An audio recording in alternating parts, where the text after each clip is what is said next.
Radhe Radhe. First grade second paper Hindi के लिए जो भी तैयारी कर रहे हैं, उसका जो सिलेबस है उसको मैंने मतलब पढ़ने के लिए इसे 5 भागों में विभाजित किया है। मतलब 5 खंड बनाए मैंने इसको, जिसमें से मुझे हर एक खंड को टाइम देना है। ये मेरा टाइम टेबल है। तो जैसे यहाँ पर मैंने व्याकरण ले लिया है और यहाँ पर मैंने काव्य शास्त्र ले लिया है। काव्य शास्त्र के साथ मैंने पत्र, जनसंचार, सृजनात्मक और भाषा ले ली है। हेतु, प्रयोजन, लक्षण ले लिया है।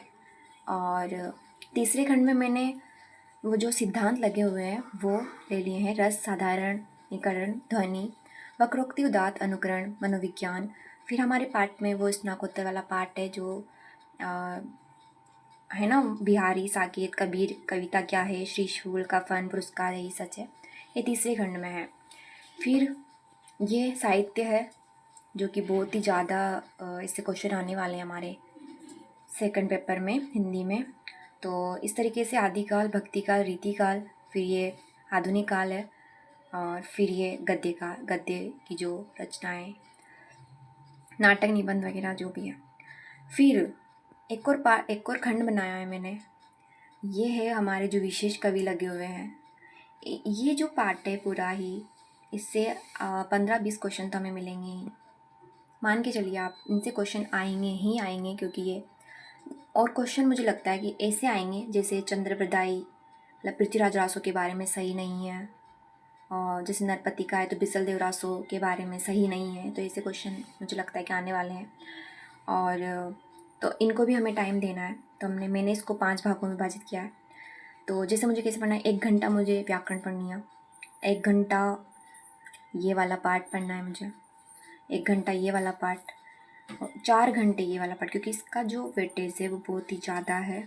और कैसे पढ़ना है, जैसे 2 घंटे मैंने इसको दे दिया, 2 घंटे मैंने इसको दे दिया, और 1 घंटा मैं इसे देती हूँ, ठीक है। और 1 घंटा इसे, तो छोटे छोटे कवि हैं, ज़्यादा बड़े नहीं हैं। बड़े आपको मिलेंगे, ये चंद्रप्रदाय थोड़ा बड़ा है, नरपति नाल थोड़ा बड़ा टॉपिक है, और सब छोटे ही हैं ये। तो हम इन्हें पढ़ सकते हैं, 1 घंटा भी लगेगा, आधा घंटा में आपने अगर नोट्स बना रखे हैं तो आपको टाइम तो लगना नहीं है, बस आपको पढ़ना ही है और याद ही करना है। याद बहुत सारी बातें हमें याद भी हैं, इनमें से जो एक्स्ट्रा है वो हमें याद करनी है। तो कितने हो रहे हैं, 1 2 3 4 5 6 7 और 8 और 9, मतलब सब्जेक्ट के लिए 9 घंटे हो रहे हैं ये। यानी मान के चलिए आप 10 घंटे हो रहे हैं, है ना। और हमें इतने घंटे देना ही चाहिए हमारे सब्जेक्ट को। और परीक्षा बहुत नज़दीक है तो हमें पढ़ना तो पड़ेगा ही, कैसे भी पढ़ें हमें। और सभी को हमें टाइम देना है, सभी का वेटेज, मतलब छोटा हो टॉपिक या बड़ा हो, तो हमें सब में से क्वेश्चन ठीक करना है। तो हमें टाइम देना ही होगा और हमें पढ़ना ही होगा। तो इस तरीके से मेरा टाइम टेबल है। तो इतने 10 घंटा मैं पढ़ती हूँ और मैं पढ़ रही हूँ। ऐसा नहीं है कि भाई मैं ऐसे ही बना के ढेके आई हूँ, ये मैं अभी तैयारी कर रही हूँ और मैं इनको फॉलो कर रही हूँ अभी। और जो फर्स्ट पेपर है, फर्स्ट पेपर को भी मतलब मैं 13-14 घंटे पढ़ाई करती हूँ, जिसमें से 4-5 घंटे मेरे फर्स्ट पेपर को जाते हैं और ये 10 घंटे जो है मेरे सेकंड पेपर को जाते हैं। तो इस तरीके से मेरा टाइम टेबल था और मैंने इसको 5 खंडों में विभाजित किया था। तो मैंने आपको बताया और थैंक यू।